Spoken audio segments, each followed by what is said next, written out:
Warning: our YouTube channel and its videos may contain scenes, language, and content that may not be appropriate for all audiences. These videos include surveillance footage, undercover pursuit of suspects, actual police and rescue operations, and fearless confrontations. If you do not approve of the content, please do not watch our videos. If you wish to continue, we strongly advise that you proceed with caution. Viewers' discretion is advised. Menor de edad abay biktima ho ng hit and run. Ang may kasalanan abay ito hong isang pulis Pasay. Nako. 18 ho ng Hunyo, bago lang to sinagasaan di umano ng isang uniformadong pulis Pasay ang 8 taong gulang na si Andy Chu. Imbis na tumulong, abay tumalilis, sumarurot, patakas. Ito po nasabing pulis Pasaway. Pulis Pasay na Pasaway. Tinamaan sa binti at kaliwang sentido ang kaawa-awa pong bata. Reklamo ni Lola Araceli Flor Medina. Tumakas na nga ang pulis na yan. Nakasagasa, wala pang ayuda na ibinibigay po ang Police Community Precinct 9 nung humingi po sila ng saklolo. Kaya kausapin na ho natin ang lola ni Andy. Magandang hapon po sa inyo, Ma'am Araceli. Okay. Hindi ba ho nyo nakilala ho yung pulis na bumangga ho dito sa inyo pong apo? Hindi po. Ano ba hong pangyayari ho? Wala ba ho mga CCTV doon at wala rin po mga nakakita daw? Wala pong CCTV at saka may nakakita po yung mga tao rin pong mga pulis. Okay. Pero paano nyo nasabi ho na miyembro ho ng Pulis Pasay ang nakasagasa? Kasi po yung naghatid po, yung anak ko po na babaeng sa Adora Medina po, yung po ang nakakita sa mga pulis na kinakamerahan sila. Ibig sabihin naka-uniforme po yung nakabangga. Ayun. Hindi pa ko kilala ang pangalan ho Okay. Kaya ito mahirap ngayon, Ben, paring Erwin, no? Pero bakit nasabi ni nanay na sinabi natin Community Precinct 9? Oo. Doon ba ang kumuha ng report? Doon sa PCP-9 ng Pasay Hindi po Police? kami binigyan ng report. Ayun. So wala kayong mga medical report, etc., traffic, walang ganon? Wala po. Kailan nangyari ito? Nung 18 po ng linggo. Parang lumalabas, napakasakit nito. Alam mo ba? Yes. Eto, hit and run na, naka-uniforme kang pulis. Pagkatas anong klaseng pulis tong kulukoy na to? Walang Okay, nasa linya ngayon po ang hepe ng Pasay City Police. Walang iba kundi si Senior Superintendent Junicio Bartolome. Colonel, magandang hapon po. Si Alex Santos po. Nasa Kilos Pronto tayo sa PTV. Kasama ko po si Erwin Tulfo at si Ben Tulfo. Good afternoon, sir. Magandang hapon po sa inyo Opo.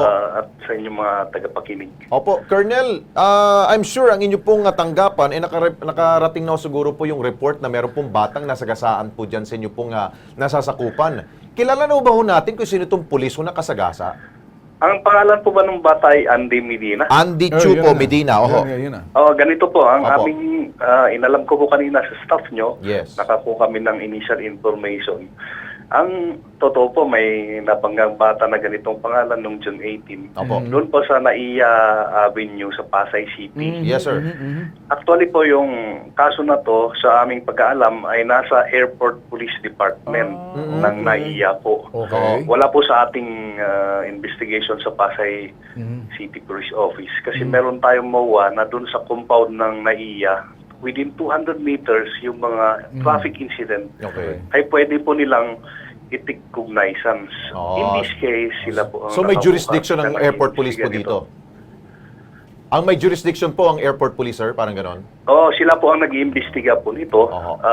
Actually, nakakuha kami ng excerpt blatter. Kasi doon po sa napag-usapan namin nung staff nyo kanina, ito pong nakuha namin na insidente. Okay. Okay, kung inimbestigahan po to ng airport police, ang nababanggit kasi ho dito, police Pasay ho ang involved. Paano ho ninyo may tuturing ho to at wala ho mangyari hong whitewash ho dito at hindi ho ninyo kukonsentin po itong Police Pasay na pinabayaan lamang po itong biktima? Opo, sa aming, yun din pong inaalam namin kung talaga pong Police Pasay. Mukhang yun hindi pa siya masyadong sigurado. Pero kung talagang pulis Pasay siya, ay atin po siyang imbestigahan at kailangan panagutan niya ang kanyang nagawang pampapangga doon sa bata. Colonel, si Ben Tulfo. Sir, sa nangyaring insidente, talagang malinaw ho na hit and run. Naka-uniforme ho yung pulis. Pulis Pasay ba yan? Pulis na iya. Ngayon, as a crime ho na hit and run. Alam ko ho, wala ho sa jurisdiction ninyo kung nangyari ho yan sa NAIA. Hindi ho ba? Pero Opo. sir, hindi ba pwede tayo magtulungan dahil krimen na ho yan? Kaysa Opo, naman kaya ituro natin sa kanila. ito po, pagka nung nalaman namin po yung insidente na ito sa inyong tanggapan, nakipag-ugnayan po kaagad kami kasi siyempre hindi po magandang titignan na may naka-uniforme kung police Tama. Pasay man yan o police airport.